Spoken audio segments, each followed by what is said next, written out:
Hello there, I'm the Nightmare Duke and welcome to another Fallout 76 video today, where we are going to be rocking the Auto Axe and taking a look at two different legendary effects, well, three, and seeing if there's a massive difference or if you can just perfectly run around with the vampires and not have a care in the world.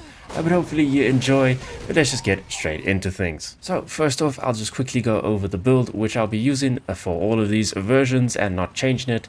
And I'll also just show my mutations as well. But this is the build. Strength is where most of the melee perks sort of live. But as you can see, I'm only using Incisor there because, well, there's a lot of perks that are good in strength, and swapping those out for a small damage boost from stuff like Slugger perk cards just really isn't worth it to me. But that is a route you can take if you want.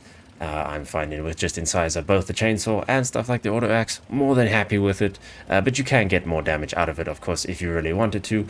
But besides Incisor, some other important shoutouts here. We have, Tenderizer, Nerd Rage, Makeshift Warrior, Adrenaline, Bloody Mess, and over in Legendary, we do have a maxed out collateral damage card there. For mutations, the ones here helping us out the most are going to be Adrenal Reaction, and then Twisted Muscles giving us that, plus 25% melee damage increase. And if you're in a team, then with Strange Numbers, you'll get a little bit more out of that as well. But first up, we have a Bloodied roll here, Bloodied and 40% more power attack damage, just 2-star, and have it modded with the Poison mod, which is my favorite one for the Auto Axe. So let's just see what this can do against some enemies, shall we? And we'll keep the showcase the same for all the rolls, against some level 100 super mutants here in West Tech, a Behemoth, and a Deathclaw. So starting off with these super mutants against our Bloodied roll here, I mean, no issue. Very much like the chainsaw, the auto axe is very, very strong, short little bursts of damage, and the enemy is no more. So in terms of your AP usage, shouldn't really have to worry too much about the drain, unless you're doing a lot of running and jetpack use. But these super mutants getting absolutely destroyed by the auto axe, so no issues here at all. So if you are looking to get the most damage out of this weapon, then of course something like a Bloodied or an anti-armor roll is a great choice. But on regular enemies and not the bosses, as you'll see with our rolls coming up, there's really not that much difference in what you go for, and that's why people also tend to just go for a vampire's roll and not have a care in the world, because, well, it's killing in the same amount of time anyway. Against bosses, then you'll see a bit of a difference in the DPS, but again, unless you're someone that's trying to min-max and cares about, getting those 2 extra points of damage against your enemies, like, it's really not that big of a deal.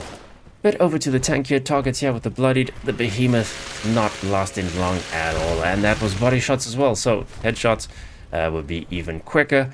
And over to the Deathclaw, I imagine it's going to be the exact same, and yeah, Deathclaw absolutely destroyed by our auto axe, but cool, that's a Bloodied if you were wanting to see it. Now over to the anti-armor.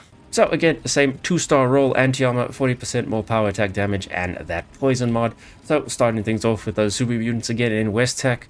So starting off with those super mutants again, short little bursts of damage, very much like the Bloodied, and they are no more. Headshots also getting over 100 on the damage numbers there, so very similar to the Bloodied, but slightly less on those damage numbers.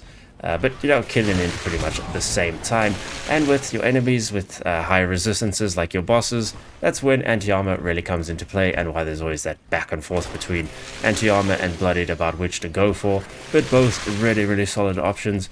Anti-armor, of course, a bit more versatile, which is why I almost always use it for general showcase and testing, because it doesn't matter on your build, whether you're low health, full health, anti-armor is going to work the same for you regardless, whereas Bloodied, you kind of gotta be Bloodied to get the most out of it. This is why some will recommend Executioners, because against regular enemies, it doesn't matter too much which roll, and against bosses, if you want the most DPS, that's when, stuff like Quad also pops into things, and is a great choice. Of course, Quad, not a consideration on melee weapons, but Quad and then Executioners, the multiplicative damage modifier, so on bosses it really starts to shine because of the massive health pool.